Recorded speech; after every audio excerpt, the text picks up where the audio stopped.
The four fingers nobody can explain. 4. That's it. Just a number. Say it in your head right now. It took you half a second and you felt nothing. Except this week in Cleveland, 4 turned into a felony. 4 turned into 3 different YouTube channels, 2 radio shows, and every Browns group chat in Ohio losing their minds simultaneously. Because when Jerry Jeudy threw up 4 fingers on a TikTok live, he wasn't playing patty cake.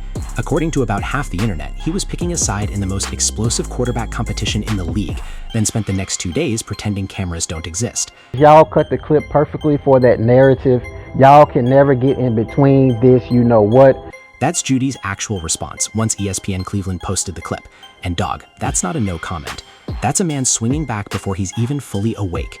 ESPN Cleveland runs the account that basically controls the city's sports radio bloodstream. They post one video of Jeudy holding up 4 fingers during a Watson-Sanders question, and it clears 1 million views before lunch. Meanwhile, Jeudy's calling it a Frankenstein edit built for clicks. And sure, maybe, but 4 fingers is 4 fingers. That's not exactly a Rorschach test. I loved it. You know, they only boo you when they know the certain grain you think. When you motioned to the crowd as they were booing you after, I think the last touchdown you had, kind of did this. Did you plan that? Or just oh no, it just happened in the moment. I heard the boo and I wanted to hear it louder. That's Jeudy again, except from a totally separate interview months before any of this Watson-Sanders mess started, talking about the one time Browns fans booed him and he said he wanted to hear it louder. Keep that energy in your back pocket because we need it later.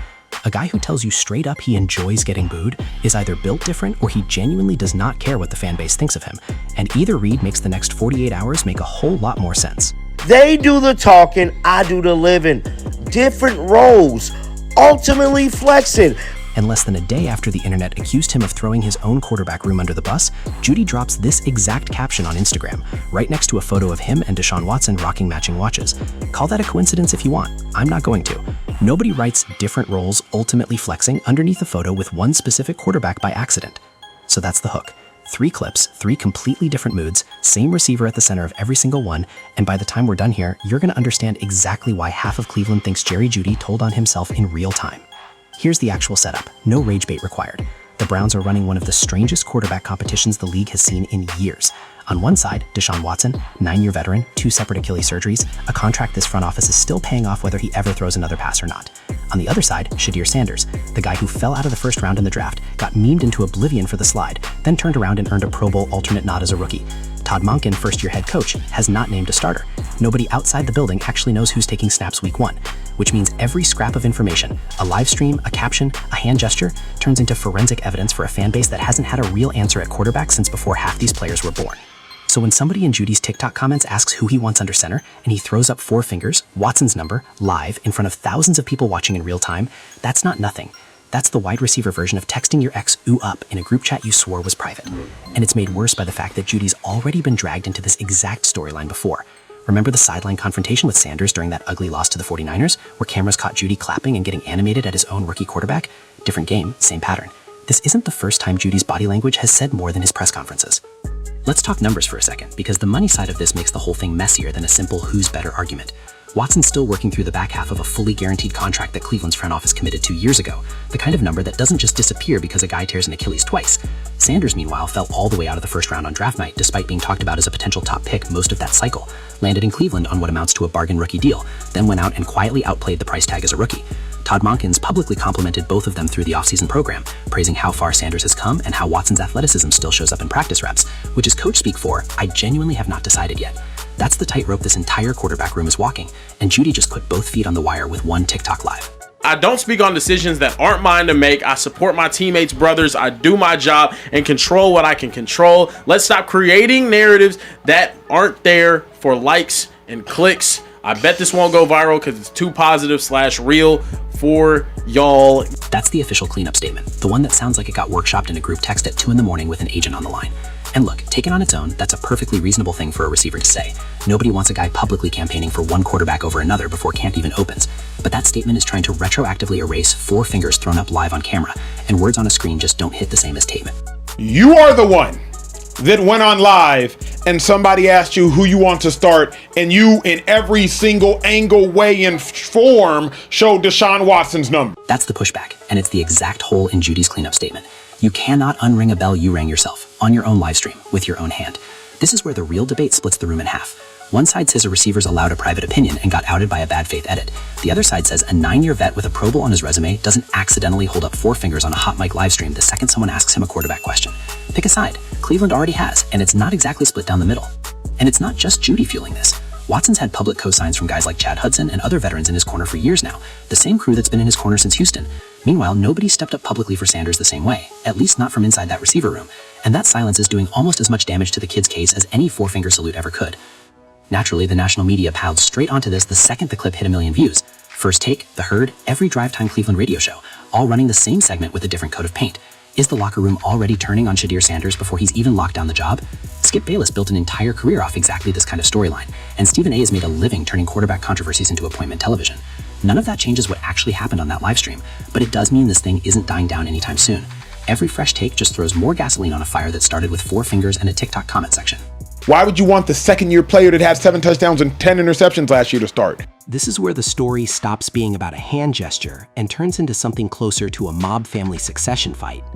Watson's the aging Don, the guy the whole organization is still financially married to whether they like it or not, cap hit and all. Sanders is the young blood the family brought in because the old guy's knees, or in this case both Achilles tendons, can't be trusted to run the operation by himself anymore. And Jeudy's stuck in the middle like the concierge, who still has to work for whoever's sitting at the head of the table on Sunday. So of course he's not out here publicly disrespecting the guy currently signing checks. But loyalty and honesty aren't the same thing, and 7 touchdowns against 10 interceptions isn't a stat line anybody built a dynasty around. Here's the part that makes it messier. Everybody at that table is being polite to everybody else's face because they have to be. Watson needs Jeudy's routes. Jeudy needs Watson's roster spot to not become collateral damage in a quarterback shakeup. Sanders needs both of them to eventually respect him enough to stop treating this like a caretaker arrangement. It's an arranged marriage where nobody actually chose their partner, everybody's smiling for the family photo, and somewhere under the table somebody's foot is already out the door. This matters past one guy's Instagram captions. Whoever starts week 1 decides whether Cleveland spends this season rebuilding around a rookie with real juice or running it back with a 30-year-old veteran recovering from a second Achilles tear.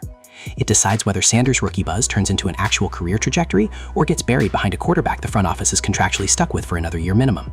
It decides what Todd Monken's entire first season in Cleveland looks like, and whether a franchise that hasn't had a real long-term answer at quarterback since Bernie Kosar finally has one sitting in the building, or waste another year finding out the hard way. A receiver holding up 4 fingers isn't just gossip fuel. It's a window into what the locker room actually believes about its own quarterback room, whether the locker room wants to say that part out loud or not. Zoom out to the division and it matters even more.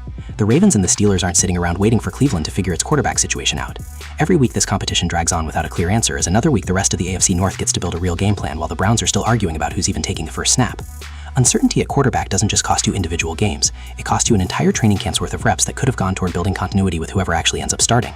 Cleveland doesn't have that kind of time to waste, not in a division this competitive. But can you do it all the time? And I need you at a 90% clip. He hasn't shown in his career.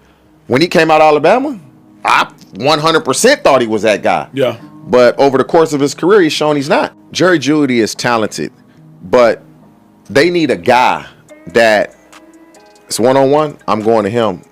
87, 89%, 90% chance. That's a completion. They need a Jamar Chase. They need a Justin Jefferson.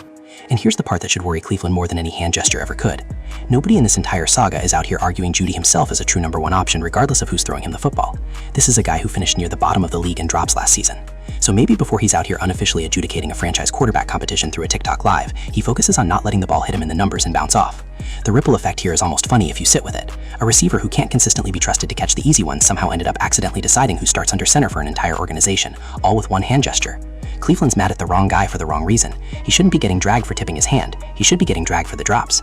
And this isn't even new territory for a franchise that's made a habit of quarterback chaos leaking out through everybody except the quarterbacks themselves. Odell Beckham Jr. turned Baker Mayfield's Browns tenure into a running soap opera through nothing but body language and post-game interviews years ago. This is the same script with a different cast, and it says something that Cleveland keeps writing it. Meanwhile, Dylan Gabriel, the third quarterback in this room who's been slinging tosses over people's heads in camp reps, hasn't gotten a fraction of the scrutiny, because apparently you only get put on trial in this building if a veteran receiver happens to like you less. It's rippling into the gambling and fantasy world too, which is its own kind of chaos. Sportsbooks move quarterback prop odds around every time a new camp report leaks, and right now Cleveland's starting job is priced like a coin flip because nobody, including apparently the people getting paid to catch passes from whoever wins it, actually knows who's taking week 1 snaps. Fantasy managers drafting a Browns receiver this summer are basically betting on which quarterback controversy results first, and after this week, good luck getting a straight answer out of anybody wearing a Cleveland helmet. I would say be comfortable. I'm always comfortable everywhere I do. Everything I do, everywhere I go, I'm comfortable. That's Shedeur Sanders in a completely unrelated interview about his fit game of all things, sounding like a guy with zero idea his own teammate just spent 48 hours accidentally auditioning for the other quarterback side. While Jeudy's doing damage control through Instagram captions, Sanders is out here talking about being comfortable everywhere he goes, in every fit, every room, every situation life throws at him. Maybe that's the real twist sitting underneath all of this. The one person who should be furious about getting publicly snubbed by his own receiver is by a wide margin the calmest person in this entire story. Cleveland just burned a full news cycle dissecting 4 fingers on a TikTok live, and the quarterback those fingers were allegedly pointed away from didn't even blink. Which leaves exactly one question heading into camp. If Shedeur Sanders isn't losing sleep over what his own locker room wants under center, why is everybody else?